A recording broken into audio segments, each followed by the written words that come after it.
Hello everyone, welcome back to another episode of our entitled parents. In today's episode, quit your job and raise my kid. You're my son's girlfriend's sister, so you must do as I say. Let me into the operation room.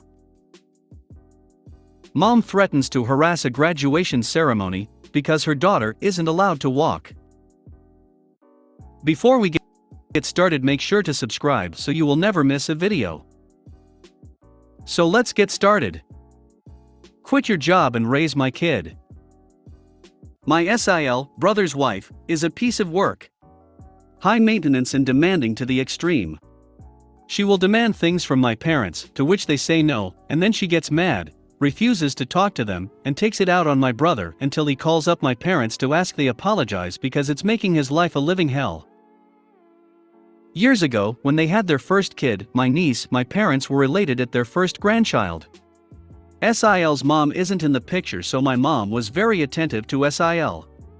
Helping her shop for baby, being a supportive shoulder, even offering advice and insight into pregnancy, labor and birth.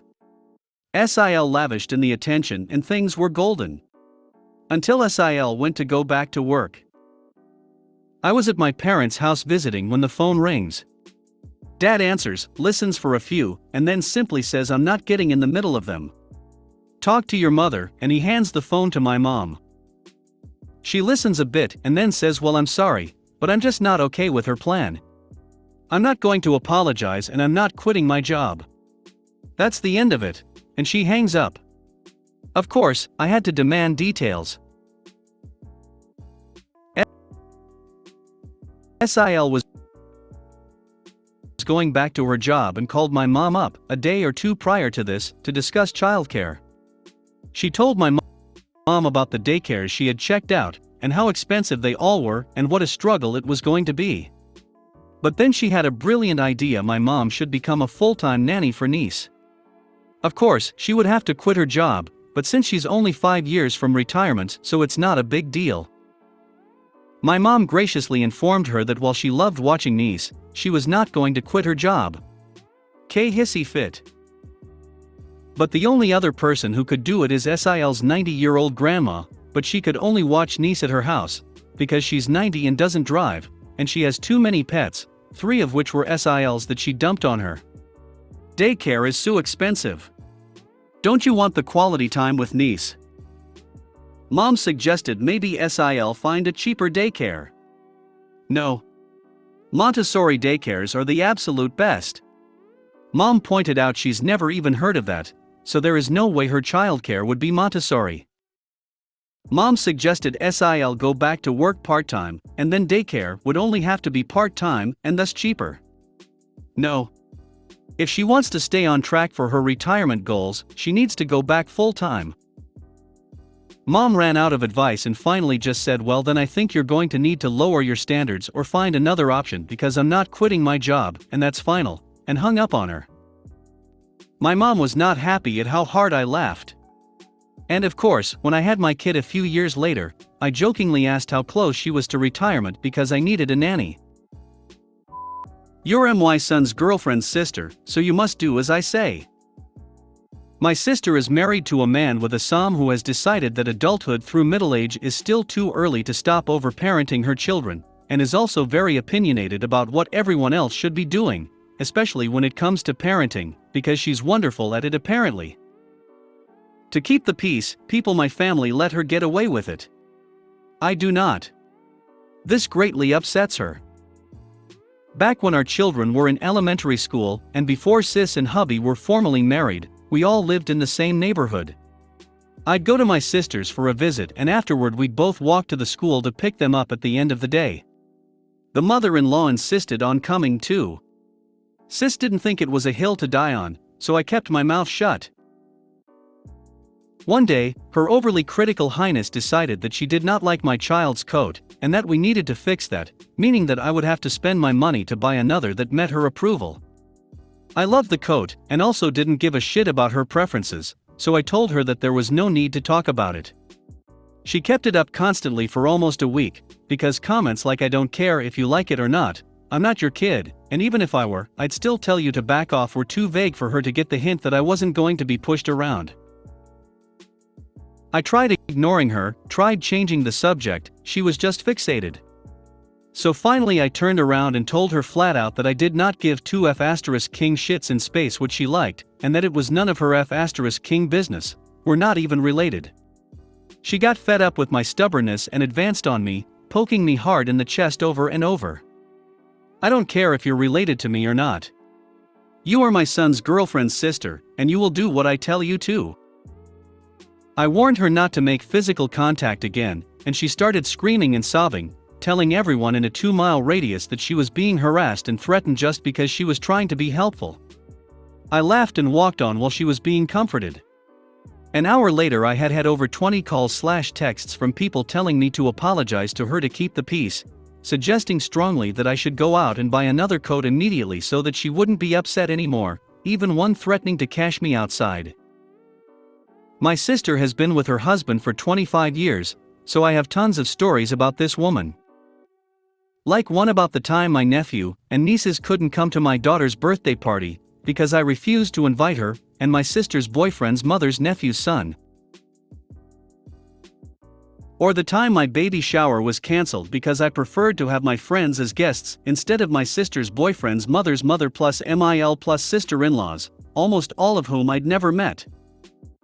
Or the time there was a Royal Rumble elimination-style verbal cage match, 1 against 12, because I decided to use my tax refund for dental care instead of a TV. Or the family blow-up, because I refused to give her half of the bottles of shampoo I had bought at half price. Let me into the operation room. So, I just need to explain a little here. I had to have surgery on my foot today. I have serious trauma and PTSD for several different incidents in my past, including one especially bad one with my foot. My doctor and my psychiatrist sent a recommendation that I could bring along my fiancé so he could keep me calm so that I don't get a seizure. And I still couldn't bring him. And that's understandable. They're medical professionals and their safety is super important, so I can understand that. However, this made this entitled mother seem a lot worse for me, lol. I sat in the waiting room and just waited to get called in. The cast is Entitled Mother, Entitled Mother's Son, and Operation Nurse. Operation Nurse, son, you can come in now. Son gets up and EM follows rinked after him. Sorry EM, but you can't come in. Because of the current situation, only the patient is allowed in. No. My son is going through an operation, and I need to be in that operation room. Son, it's okay, I can. No. I'm going with you. Who knows what they might do when you're out? I demand you let me in. No. The rules are firm. The government set these rules and no one else is allowed in. I demand to speak to someone who can actually do their job. He's my son and he needs me. Now, I could have understood it if her son was young. He was at least 20 years old. Full-grown man. He looked really embarrassed and I just felt bad for him. I was called in before I could witness the rest, but damn lady. Some people haven't seen their family for a year, and you can't be without your adult son for an hour? Mom threatens to harass a graduation ceremony because her daughter isn't allowed to walk. I work at a school, K-8th grade. One 8th grader, Maria, fake name, is a virtual student, hasn't been cooperating with teachers for at least 2 weeks. She won't turn her camera on, doesn't respond to being called on. Calls home aren't returned. She manages to pass, and even has the graduation fee dropped at the school 2 weeks prior to graduation. But she still isn't cooperating. Her parent doesn't show to the mandatory meeting, Zoom, the week before graduation, and she doesn't show to the grad rehearsal. Yesterday, the principal called the 3 students who will not be walking as they had failed to meet the expectations.